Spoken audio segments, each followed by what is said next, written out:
Yep. Hey guys, wanted to give you a quick update on my Arnage. It's been sitting here for the last few weeks. We haven't really done much to it, at least not with a video update, but we have been working on it on the side. So if you guys remember, I bought this car from a insurance auction in Los Angeles, and it turned out it was bought by a body shop maybe about a year ago, or a year before I bought it, and then they rolled it back onto the auction. So I really thought I was buying it from the insurance company, but it turned out that I was actually buying it from this body shop. And you know, I noticed a few things that were wrong with it. Primarily, you know, they tried to cover up some of the problems, and I remember seeing this car when it first rolled into the auction, but I didn't recognize it when I bought it.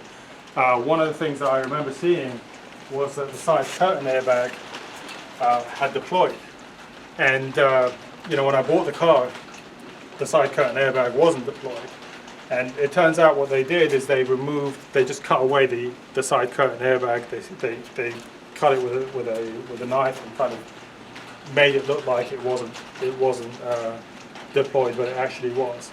So what we end up doing is we end up taking the interior apart. I sent the seatbelt pretensioners, which both had deployed, to an outfit over in Massachusetts, and they rebuilt the pretensioners.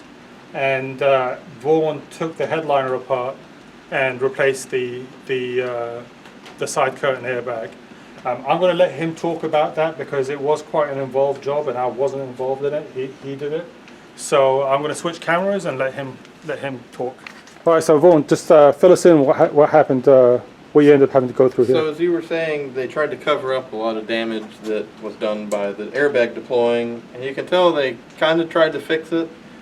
So if we come in here, we'll see that I have the seat removed, and there's a lot of wires cut for, I'm pretty sure, rear lumbar. There's an air pump back here that's just hanging loose, right? Yeah, just lots of wires cut off for that. This seat bracket has been removed. There's wires pinched underneath there. They tied that seat belt into a knot so that it was out of the way, right? Yep, that was tied into a knot. Yeah. If you look up here, you'll see this panel is still bent out a little bit from the airbag deploying. You can see that gap right there. It's an aluminum panel. Right. Tried to straighten it, but It's not perfect, but no. it's fine. So until we find a replacement, that's kind of what we're dealing with. But this whole headliner splits in two pieces. Right down the center, right? Yep. So there's an upper... Hang on 1 second. Okay, say that again. So there's an upper panel that covers the seam, and also this surround around the sunroof and the front dome light. The rear dome light goes here. Right.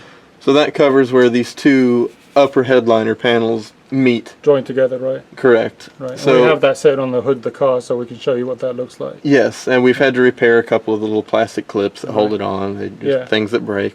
So top tip on those plastic tips, I got a set from a set of 10 from Bentley. They were like $1 each. So from the Bentley dealership. So if you have a problem with those, they're dead cheap to buy if you need to replace them. And the entire reason why we had to remove all this paneling was because the rear sunroof drain goes through a hole in the airbag. Right. So there's no easy way to remove the hose from there, or we're not going to cut it. So we had to remove the entire headliner panel to gain access to the sunroof drain hose. Right. Feed it through the new airbag that was installed up here. Right. So we haven't reassembled everything because we're still working on repairing this wiring, and we're dealing with some alarm module issues. Yeah, so we have an alarm module on this car, and it's doing exactly the same thing that my Brooklands is doing. The alarm will always be armed, and I cannot bypass it with the OmniCheck. I'm not sure what I'm doing wrong. I'm having the same problem with my Brooklands. I can get the alarm, you know, I can talk to multiple systems with the OmniCheck, but I can't talk to the security system. On this car, I was able to program the immobilizer, but the immobilizer is on on a separate module. It's part of the ECU. Right, it's part of the ECU, exactly. So iOmnicheck was able to do that, but it wasn't able to talk to the alarm module. The alarm module is that original Rolls-Royce module. And this alarm module had another trick up its sleeve where it controls not only door lock actuators, But deadlocks as well. Deadlocks in the doors. Yeah. So if a voltage is not sent to that, you are completely locked out of opening the door from the inside or out. Right. So we did get some, oh actually I think I have a few wiring diagrams in here, but we had to find what pins on that connector. Oh man, we hadn't touched this in a while, but we had to find what pins went to the deadlocks to toggle them, unlock, so we could just gain access And open the doors, because we couldn't. to the doors. We couldn't were open locked the out of the airbags. back doors, just about locked out of both front doors. Yeah. So we couldn't take the headliner or the back seats out or anything No. without tripping the deadlocks. And nothing is repaired yet. We've just unlocked them and Right. gained access to the rear. But So- the alarm module is located in the rear, under the rear center console. That's what this big loom Right. would go to. So there's multiple connectors that go to that alarm module. Right. So that's kind of been a real struggle, because it's just not wanting to play nice, and I can't seem to get past it. So I don't know what to do with that. And what another weird thing, we found the cable that raises the front seat belt when you move the seat back. I don't know why they were messing around up there, but there used to be a small cable that went from this bracket under the carpet to the seat belt, and as you move the seat back, being a taller person, it would raise the seat belt up on your shoulder, and that's all. They just cut it out, left the cable back there, so we're gonna have to go back and fix it. yeah, so someone's just torn this interior apart. Yeah. So it's just kind of been chasing. So yeah, it looks like whichever body shop had it didn't really have the sharpest people working on these cars. So as a result, we had some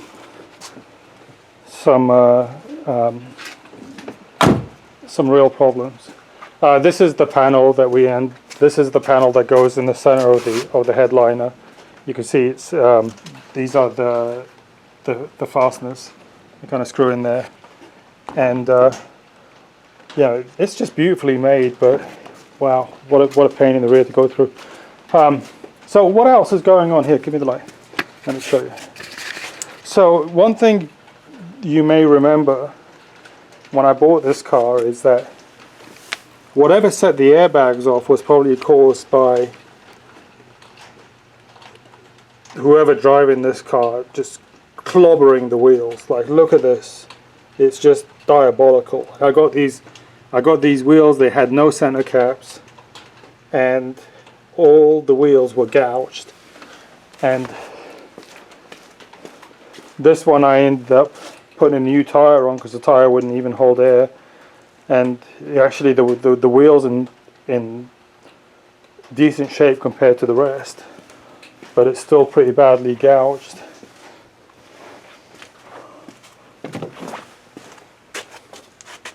This one's not that bad. It's got a couple of scratch marks over there, but it's not terrible. And this one's not that bad. So I had stumbled across a set of wheels today in Dallas, and I picked these guys up for $700. So a set of 4 Arnage T wheels. The tires are less than 2 years old, plenty of meat on them. Center caps, it's got center caps on it. You know, I'm really happy about this because I suspect that if I went out and tried to buy just the center caps alone, it would cost me more than $700. So I'm really happy. These came off a 2005 Arnage T. Beautiful car, but the owner wanted to go with aftermarket rims, which is, you know, everyone has their own taste and preference, and I'm just happy that I was able to buy the wheels off him. So you know, that's all I'm going to say about it. But yeah, so I have these, so this now solves another problem that I have. So once I get through the alarm issue on this car, and we can put everything back together again, the interior back together again, I'll sort the wheels out, maybe I'll be in a position to, you know, get the car to an inspection station and get it inspected. So that's it from me. Keep watching for updates, and my apologies for taking so long in giving an update on this car. I've had lots of interest on it, and I've been somewhat distracted with some of the other projects. Thank you.